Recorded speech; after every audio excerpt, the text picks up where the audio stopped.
mujje baleko bannange wenna nzize omulangira Teeba gwe abaddako abaalusa leero tuzina kirwadde kya Alusa gwe abaddako abaalusa zeerabire mu nnaku 7 zokka Alusa ogenda kuba ozeerabidde ng'ozigobye enkozesa yalyo egenda beera etya just kigenda beera kyangu soko subscribinga awo channel yange eyo subscribinga o likinge then omala commentinge ngomaze okulaba video eno then nkubuulire ogenda kola otya eddagala tugende mujje baleko banyabo ne basebo gwali mukumpiririza je baleko nkusaba ogenda kunkolera ekintu kimu Alusa zeerabire era ng'eddagala lirino just babuyita bumuko weewumbeko buno bumuko weewumbeko eddagala ogenda kunkolera ekintu kimu kunogera buno bukoola bwako kuno obunogere bulungi nnyo then womala obunoga obutwale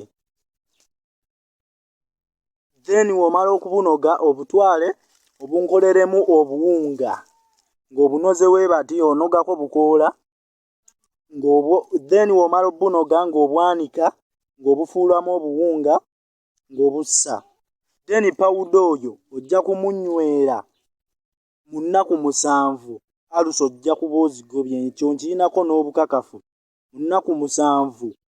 Alusa ojja kuba ozigobye olwo n'okweyongerayo nyweranga okusinziira obanga kyayi onywereko ku makya onywere mu kyayi oteeke mu kyayi bukolenga amajaani buno obuntu babuyita muko weewumbeko mu nnaku 7 Alusa ojja kuba ozigobye n'emigaso emirala mingi ne guno gwensoso leetako Alusa tuzikooye